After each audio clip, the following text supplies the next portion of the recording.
आप पहली चीज़ दिमाग से ये निकाल दीजिए कि आपको सब कुछ याद होना चाहिए या सब कुछ आपको हर सब्जेक्ट को परफेक्ट तरीके से पढ़ना है, ठीक है, क्योंकि परफेक्शन प्रीलिम्स में कभी नहीं आ पाती। कट ऑफ लगभग 90 टू 95 आजकल सेटल हो गई है।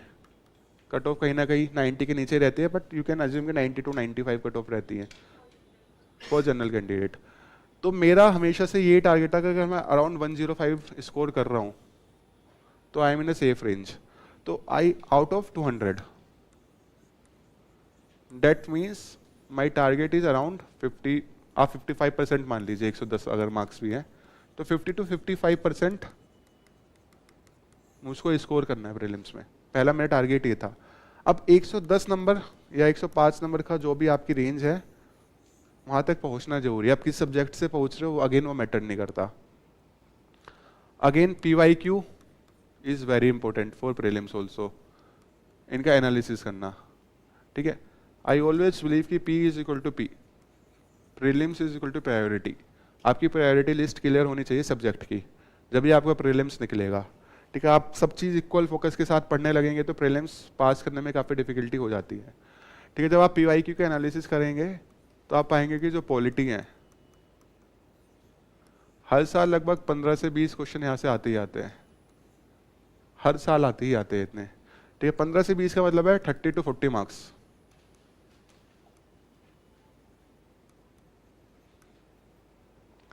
उसके बाद दूसरा टॉपिक है इकोनॉमी, आप एग्री को इसमें जोड़ लीजिए, एग्रीकल्चर। अगेन लगभग 20 क्वेश्चन यहाँ से आते हैं, ठीक है। अब ये 20 के 20 क्वेश्चन आसान नहीं होते, इसमें से लगभग कुछ कॉन्सेप्ट्स हैं जो इकोनॉमिक के मेजर कॉन्सेप्ट्स हैं। फॉर एग्जांपल GDP, GVA, आपको PYQ में सारे टॉपिक दिख जाएंगे, हर साल रिपीट होते हैं। इन्फ्लेशन, ठीक है, और आपके foreign reserve, exchange rate, monetary policy, और जो मॉनेटरी पॉलिसी के आपके टूल्स हैं CRR, SLR, bank rate etcetera. ये जो मेजर कंसेप्ट्स हैं यूपी इकोनॉमिक्स के, लगभग यहाँ से 8 से 10 क्वेश्चन आते ही आते हैं, ठीक है। अगेन अगर मैं टोटल 20 क्वेश्चन का भी नहीं ले रहा, अगर आप ये 8 से 10 क्वेश्चन को लेके चलेंगे तो अगेन 15 टू 20 मार्क्स आपके यहाँ से हो गए, ठीक है। तीसरी चीज़ जो मैंने करी थी वो थी एनवायरनमेंट, क्योंकि आपको पता होगा कि सिविल सर्विसेज का और फॉरेस्ट सर्विसेज का प्रीलिम सेम होता है, तो UPSC will never ignore the importance of environment, ठीक है। यहाँ से लगभग 15 क्वेश्चन अगेन हर साल आते ही हैं, ऊपर 2-3 क्वेश्चन ऊपर नीचे हो सकते हैं। 15 क्वेश्चन में अराउंड 50% क्वेश्चन भी आसान आते हैं, मतलब बाकी क्वेश्चन डिफिकल्ट कैटेगरी में आ जाते हैं, बट आप जो बेसिक बुक है शंकर की और PYQ और करंट अफेयर्स को अच्छे से कर लेते हो तो आई कैन फील कि आप 18 क्वेश्चन आराम से कर सकते हो। अगेन आप 15 मार्क्स यहाँ से मान लीजिए, ठीक है। अभी तक हमने आधे सब्जेक्ट को टच भी नहीं करा, इकोनॉमिक्स और एनवायरनमेंट को मैंने पूरा कंसीडर भी नहीं करा, फिर 50-50% माना है, ठीक है। पॉलिटी बहुत इंपॉर्टेंट हो जाती है क्योंकि यहाँ पे आपकी एक्यूरेसी काफ़ी ज़्यादा होनी चाहिए, तो आप इसका मीन ले लो 35 मार्क्स, लगभग 15 मार्क्स आप यहाँ से ले लो 40-50, और 15 मार्क्स यहाँ से आ गए लगभग 65, ठीक है। 65 टू 70%, 70 मार्क्स लगा आपका 2/3 जो आपकी टारगेट है वो सिर्फ इन 3 सब्जेक्ट से कवर हो जाता है। तो जो सबसे पहली चीज़ मैंने प्रीलिम्स में करी थी वो था कि आप पॉलिटी को बिल्कुल अच्छे से कर लेना है, ठीक है। Try to have 95% accuracy in polity, क्योंकि अगर पॉलिटी के क्वेश्चन आपके गलत हुए तो आपके प्रीलिम्स पास होने की संभावना बहुत कम हो जाती है, क्योंकि इट इज़ वेरी इजी, पहली चीज़। दूसरी चीज़, fortunately we have a resource called Lakshmikanth, ठीक है। Most of the question Lakshmikanth से आपके मैनेज हो जाते हैं। थोड़े बहुत आप करंट अफेयर्स भी करेंगे तो वो आपके यहाँ से मैनेज हो जाते हैं, ठीक है। अगेन इकोनॉमिक्स में जो 20 में से 8 सवाल तो बहुत ही आसान है, क्योंकि अगर आपके कंसेप्ट क्लियर हैं, ठीक है। कंसेप्चुअल चीज़ में सबसे अच्छी बात यह है कि अगर आपका कंसेप्ट क्लियर है तो क्वेश्चन में एक्यूरेसी आपकी खुद ब खुद इंप्रूव हो जाएगी। आपको पता है कि मॉनेटरी पॉलिसी इन रेट का इन्फ्लेशन के साथ क्या रिलेशन है, और क्वेश्चन आते तो आपको गलत नहीं होगा अनटिल अनलेस आप बहुत सिली मिस्टेक ना कर दो, तो ये भी अच्छा आसानी से सिक्योर करा जा सकता है।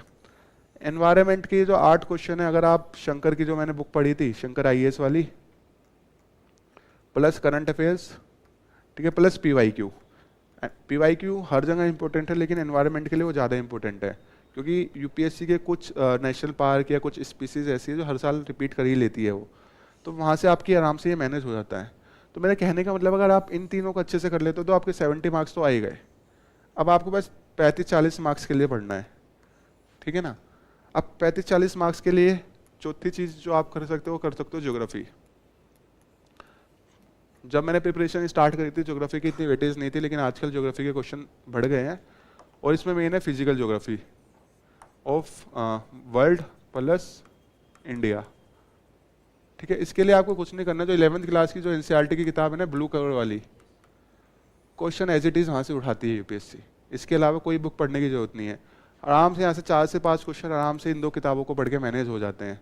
अगेन आपके 10 मार्क्स यहाँ से आ गए ज्योग्राफी में से, ठीक है। उसके बाद अगली चीज़ आपकी हिस्ट्री, ठीक है। हिस्ट्री सबसे ज़्यादा वाइड है, तो इसमें भी आप क्या कर सकते हो कि जो मॉडर्न इंडियन हिस्ट्री है पहले आप उसको कर लो, क्योंकि अब आपको 70 मार्क्स हो गए, 10 मार्क्स यहाँ से आगे लगभग 80, 75 to 80 तो आपको हो ही गया।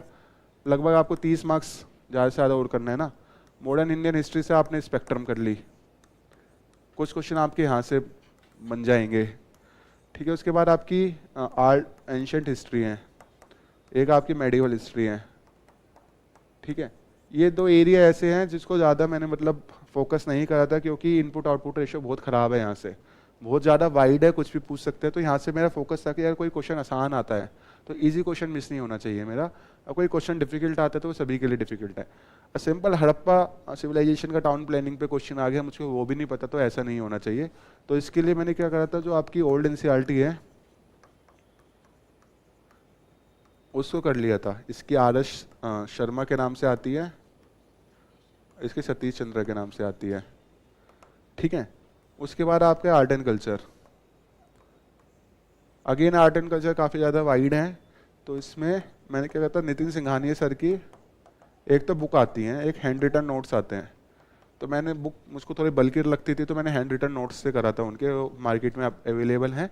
उसमें कोई टॉपिक है जो बुक में है लेकिन उनके नोट्स में नहीं है, तो वो टॉपिक जो उनके नोट्स में नहीं है वो बस मैंने बुक से कर लिए थे, ठीक है। ये आपको हो गया हिस्ट्री के लिए। और क्या बचा, फिर बचा साइंस। साइंस के लिए स्टैटिक तो नहीं करा था मैंने, सिर्फ मैंने करंट अफेयर्स मैगजीन्स में जो साइंस की न्यूज़ आती थी वो देख ली थी, ठीक है। इसके अलावा जो सबसे इंपॉर्टेंट चीज़ है प्रीलिम्स से वो है मैप, ठीक है। मैप बेस हमेशा 2, 3, 4 क्वेश्चन यूपीएससी पूछती है, कभी 2, कभी 3 या कभी 4, ये बहुत लो हैंगिंग फ्रूट होते हैं। क्योंकि अगर इसमें भी 2 तरह के क्वेश्चन यूपीएससी पूछते हैं, एक तो होती है करंट वाले, एक होते हैं आपके स्टैटिक। अब जो करंट वाले क्वेश्चन यूपीएससी मैप से पूछते हैं, जनरली जितने भी वर्ल्ड में कन्फ्लिक्ट चल रहे होते हैं उनके आसपास की ज्योग्राफी यूपीएससी पूछती है, ठीक है। अगर आप देखेंगे अभी आपका एक रशिया यूक्रेन में कन्फ्लिक्ट चल रहा है, ठीक है। एक आपका इजराइल गाजा लेबनान वाला कन्फ्लिक्ट चल रहा है, ठीक है। तो जनरली यहाँ पे हमेशा कोई ना कोई कन्फ्लिक्ट चलता ही रहता है। तो आप देखेंगे कि यूपीएससी जो मेडिटेरियन सी के राउंड के क्वेश्चन बहुत ज़्यादा पूछती है, या रेड सी में कुछ ना कुछ चलता रहता है, तो रेड सी की ज्योग्राफी आपके लिए इंपॉर्टेंट हो गई। सिंपल क्वेश्चन आ जाता है कि इनमें से कौन कौन सी कंट्री का बॉर्डर रेड सी के साथ लगता है या मेडिटेरियन सी के साथ चलता है। इन दोनों, यहाँ पे एक डेड सी है, ठीक है। डेड सी का बॉर्डर किन 2 कंट्री के बीच में आता है। तो ये कन्फ्लिक्ट एरिया की जो भी ज्योग्राफी है वो आपको अच्छे से कर लेनी है। प्लस स्टैटिक में जनरली यूपीएससी एनवायरनमेंट जो है अपना, उसमें national park, wild life sanctuary, Ramsar site, इनकी ज्योग्राफी से क्वेश्चन पूछती हैं। तो इसमें आप क्या कर सकते हो, देखो एक मेरी ऑब्जर्वेशन ये है, जो इंडिया का ये जो मैप है, जो ये वाला रीजन है ना जहाँ पे आपकी वेस्टर्न घाट और ईस्टर्न घाट मर्ज होती हैं, यहाँ पे जितने भी नेशनल पार्क वगैरह हैं, ये वाइल्ड लाइफ सेंचुरी हैं, वो थोड़ी इंपॉर्टेंट है। उसके अलावा ये जो अरुणाचल प्रदेश के एरिया थोड़ा इंपॉर्टेंट हो जाते हैं। उसके बाद जो जहाँ पे यहाँ पे लक्षद्वीप अंडमान निकोबार आइलैंड चेन है, ठीक है, ये थोड़े इंपॉर्टेंट हो जाते हैं। उसके अलावा जो भी national park, wild life sanctuary, Ramsar site जो आपके करंट अफेयर्स में हैं, ठीक है, उनकी लोकेशन को अच्छे से देख लेना, तो आपकी मैप वाली चीज़ें हो जाती है। तो अगर आप इस अप्रोच के साथ अपने प्रीलिम्स को पढ़ेंगे तो आप देखेंगे कि 105 नंबर के आराम आप आसानी से पहुंच सकते हो। दूसरी अप्रोच है कि आप एंशियंट को भी उतना ही टाइम दे रहे हो जितना मेडिवल को दे रहे हो, जितना पॉलिटी को दे रहे हो। उससे ही होगा कि एंशियंट में तो आपकी एक्यूरेसी इंप्रूव नहीं होगी, बट पॉलिटी की नीचे चली जाएगी। तो इस प्रायोरिटी में आप प्रीलिम्स को करोगे तो बेटर रहेगा। ये दूसरी पार्ट है। उसके बाद है प्रैक्टिस, ठीक है ना। प्रैक्टिस करनी ही पड़ेगी। जितने भी एमसीक्यूज को सोल्व करना एक स्किल है, and any skill you can learn only by practice, ठीक है। इसके लिए मतलब स्टार्टिंग में जो मेरे अटेम्प्ट थे, आई रिमेंबर कि 50 प्लस आपको मॉक टेस्ट करने ही करने हैं, प्लस जो PYQ को हैं उनको प्रैक्टिस करना है। तो ये तो हो गया GS वाला पार्ट। अब CSAT वाला पार्ट को I am not the ideal person to guide you about CSAT, क्योंकि मतलब I came from the engineering background, तो कभी मैंने CSAT को स्पेसिफिकली प्रिपेयर नहीं करा। तो उसको मतलब इट्स बेटर कि मैं ना बताऊँ आपको CSAT के बारे में। तो that was my strategy with respect to prelims.